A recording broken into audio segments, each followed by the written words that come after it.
देवदासी सुभद्रा कुमारी चौहान द्वारा लिखी गई एक ऐसी कहानी है जो समाज के सबसे बड़े मुद्दों में से एक, महिलाओं के अधिकारों और परंपराओं के खिलाफ संघर्ष की बात करती है। यह कहानी एक युवा लड़की के जीवन को उजागर करती है जो देवदासी की प्रथा के तहत समाज की एक कठोर प्रणाली में बंध जाती है।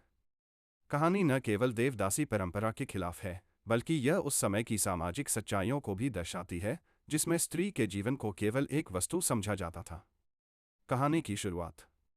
कहानी एक छोटे से गांव में होती है, जहां एक गरीब परिवार में देवी नाम की एक लड़की पैदा होती है। देवी का परिवार इतना गरीब था कि उनके पास भोजन के लिए भी मुश्किल से व्यवस्था हो पाती थी। देवी की मां, जो खुद भी एक गरीब महिला थी, ने देवी को देवदासी बनाने का फैसला किया था। यह परंपरा कई वर्षों से चली आ रही थी और गांव में इसे एक सम्मान की बात माना जाता था। जब देवी बड़ी होती है तो उसकी मां उसे देवता के मंदिर में भेज देती है। देवी को यह समझ में नहीं आता कि उसकी किस्मत में यह बदलाव क्यों आ रहा है। उसे देवी का नाम देकर उसके जीवन को मंदिर में समर्पित कर दिया जाता है। देवी को यह भी बताया जाता है कि अब उसका कोई निजी जीवन नहीं है, वह केवल मंदिर की सेवा करने वाली होगी। देवदासी का जीवन।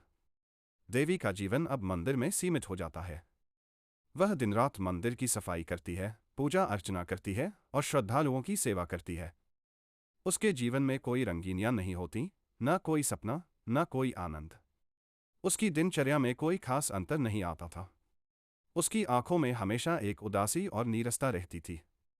मंदिर में काम करते समय वह अक्सर सोचती, क्या यही मेरा भविष्य है? क्या मुझे अपना जीवन ऐसे ही गुजारना है? वह देवता के सामने बैठकर कभी कभी सोचती कि क्या उसने इस जीवन को चुना है या यह उसके ऊपर थोप दिया गया है। उसे यह समझ में आता था कि वह केवल एक सामाजिक परंपरा का हिस्सा बन चुकी है और इस परंपरा में उसकी इच्छाओं और स्वतंत्रता की कोई अहमियत नहीं है। युवक से मुलाकात। एक दिन देवी की मुलाकात मंदिर में आए एक युवक से होती है। युवक का नाम रामू था, जो एक साधारण किसान था। वह देवी से मंदिर में मिलते समय उसकी स्थिति को समझने की कोशिश करता है। वह देवी से पूछता है, तुम क्यों यहाँ बैठी हो? क्या तुम इस जीवन से खुश हो? देवी उसकी बातों को सुनकर चुप हो जाती है, लेकिन उसकी आंखों में दर्द और आंसू छुपे होते हैं। रामू की बातों में कुछ ऐसा था जो देवी के दिल को छू जाता है।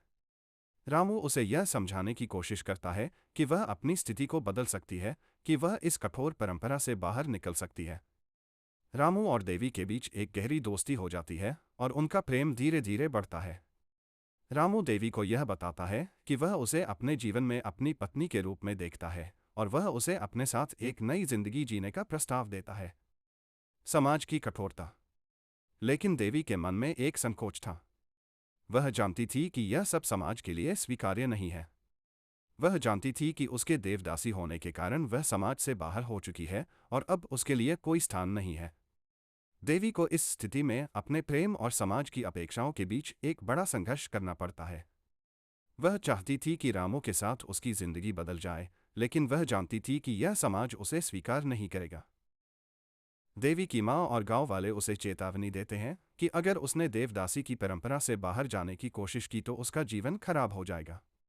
उसके सामने यह कठिन विकल्प होता है, एक ओर उसका प्रेम और दूसरी ओर समाज की मान्यताएं और परंपराएं। देवी को अपने अस्तित्व की खोज करनी होती है, लेकिन उसके रास्ते में समाज की दीवारें खड़ी हैं। देवी का संघर्ष। देवी ने समाज की सीमाओं को चुनौती देने का फैसला किया। उसने रामू से मिलकर यह निर्णय लिया कि वह देवदासी की परंपरा को तोड़ देगी और अपना जीवन अपनी शर्तों पर जिएगी।